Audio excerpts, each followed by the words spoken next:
The interesting tale of the guy taken right before Tom Brady. Chicago, Matt Bowen spent the second day of the 2000 NFL Draft at his childhood home in Glen Ellyn, a Chicago suburb.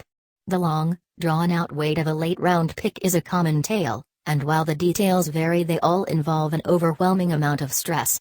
For Bowen, a defensive back from Iowa, the third round flipped to the fourth, then the fifth. He fielded calls from the Cowboys and Steelers, who passed on him again, then again. Bowen became detached at the small family party, excusing himself to go upstairs.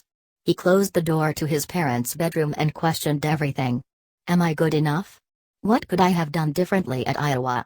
Should I have trained more for my 40-yard dash? The phone rang. Mike Martz was on the line, and this time it was for real. The St. Louis Rams are drafting you with the 198th pick in the 6th round. As Bowen heard the echoes of celebration downstairs, he stayed fixated on the ESPN broadcast. The ticker had already been updated with Bowen's selection, and the one after it, pick number 199, New England Patriots, Tom Brady, QB, Michigan. Bowen's old Big Ten foe. I remember thinking to myself, oh, okay, Bowen says. So that's where Tom ended up. It's been nearly 17 years since that draft. Brady just won his record 5th Super Bowl title. He has declared that he plans to play into his mid-40s. Bowen has already been out of the league for nearly a decade. He is back in the Chicago suburbs, at a coffee shop a few miles from his home. While Brady's ascension is that of a legend, Bowen's 7-year, 4-stop, 3-cut grind is a more typical snapshot of an NFL player's career arc, and a true success story relative to most 6th-round picks. Bowen and Brady intersected several times, and though Bowen zigged while Brady zagged, it wasn't until this year that the paths again aligned, metaphorically, as both men achieved validation. But Bowen's story is worth visiting for this reason: there were 198 players taken before Tom Brady in 2000. 31 teams passed over the future Hall of Famer, many of them did so 6 times. 6 other quarterbacks were taken before him. Heck, 3 kickers were taken before him.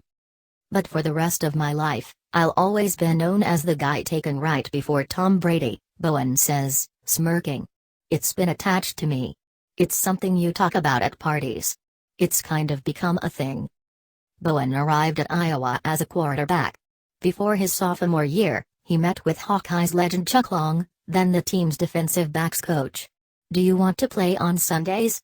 Long asked. Then come play for me.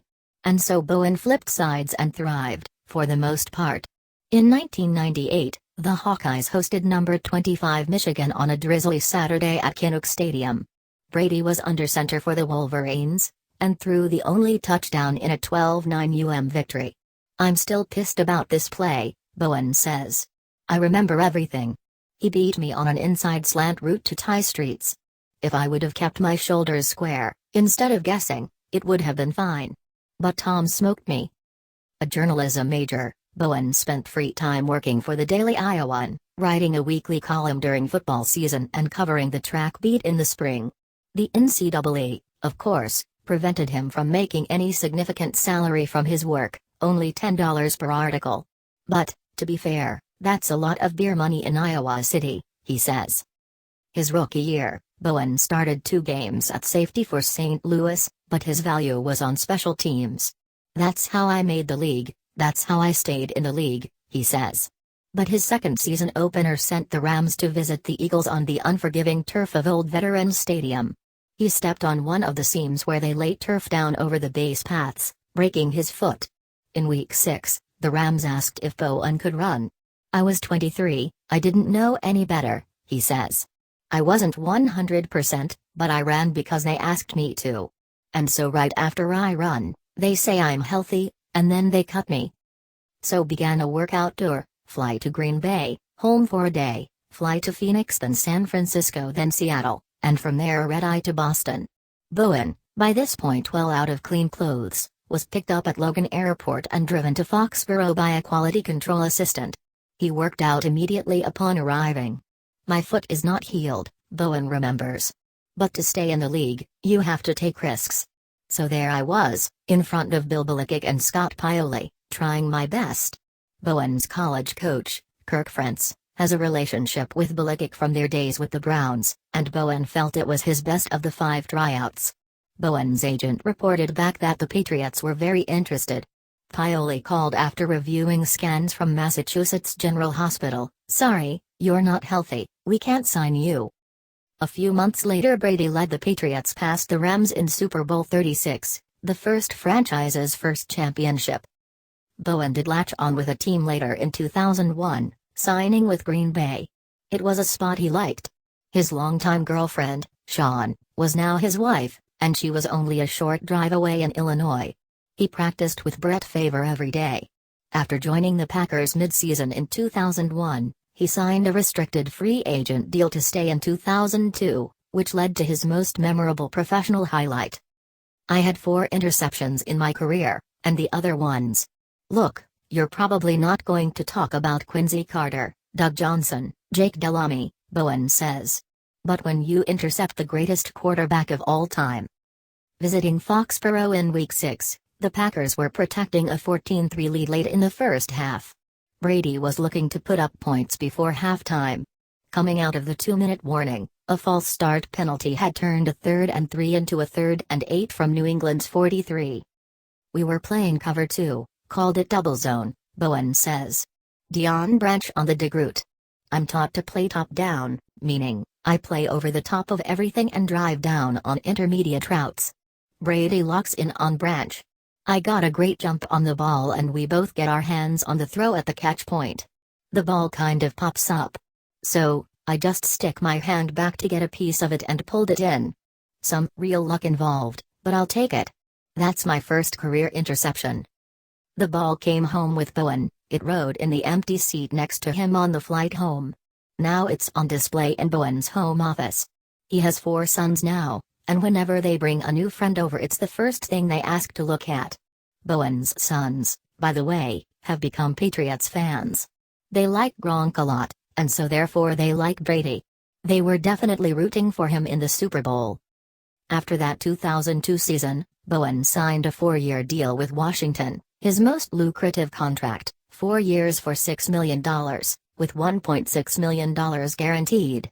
And in typical fashion for deals like that, only played 3, he says, due to a knee injury. All the while, he focused on life after football. As he did in college, he took in-season writing gigs with the Milwaukee Journal-Sentinel, Washington Examiner, and Niagara Gazette, heeding a journalism professor's advice to get as many clips as possible.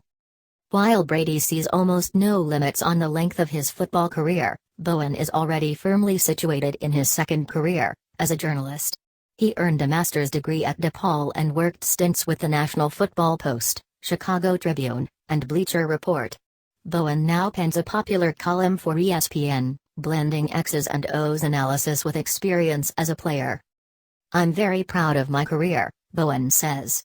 "When you're talking about that point in the draft, it's fight to survive mode." Spurgeon Wynn, for instance, the 6th quarterback taken in 2000, Cleveland, 183rd overall, lasted 2 seasons in the NFL, making 1 start for the Browns in 2001 and 2 for the Vikings a year later. He spent some time in NFL Europe as well. He was also in Houston when Brady hoisted the Lombardi Trophy for the 5th time. Wynn works there as an energy broker. Sherrod Gideon, the man taken 1 spot after Brady, spent time on practice squads in St. Louis and Miami, but never played in a regular season game. "As a 6th-rounder, you're just trying to make a team, maybe survive a couple years," Bowen says. "I lasted 7. A week after Bowen's final season in Buffalo, his first son, Matthew Jr., was born. Bowen's agent said 2 teams wanted to sign him. "But I was going to be 31, I had multiple injuries, and I knew what kind of deals these were, to cover kicks," Bowen says. What would an 8th year in the league prove? Would that change anything? Matthew Jr. has Down syndrome, and Bowen decided he didn't want to uproot his family, not to mention move away from trusted doctors and therapists, yet again, and retired. His writing career took off, and provides him enough flexibility to pick up his 4 sons from school every day. But Bowen still felt an itch to get back in the game. 3 years ago, he inquired at the local Catholic high school about becoming a coach. "It's been one of the best decisions I ever made," Bowen says. "It got me to a point in life where I found balance, where I felt comfortable and satisfied." As an assistant at IC Catholic, Bowen uses his experiences. "I'm old now, none of these kids would know me as a player," he says. "But they love saying, 'My coach is the guy drafted before Tom Brady.'" When he tells his defensive backs not to guess, he cites that play at Iowa when Brady beat him on for a touchdown. When he preaches persistence, he often says, "It's not where you start, it's where you end up," and uses Brady's sixth-round status as an example. Last year the team had only one Division I player, running back Jordan Royal, heading off to Northern Illinois. "The rest are just really good high school football players," Bowen says. "It's the last line of competitive innocence." IC Catholic went 14-0 and won the state title. As Bowen celebrated with parents and coaches after the state final, he couldn't comprehend why it meant so much to him. He had never won a championship at any level. "I guess I underestimated my desire to get to this point in my life." A few nights after Brady won his fifth title, the guy taken right before him was at a ceremony in Elmhurst, Ill, where he was presented with his first ring.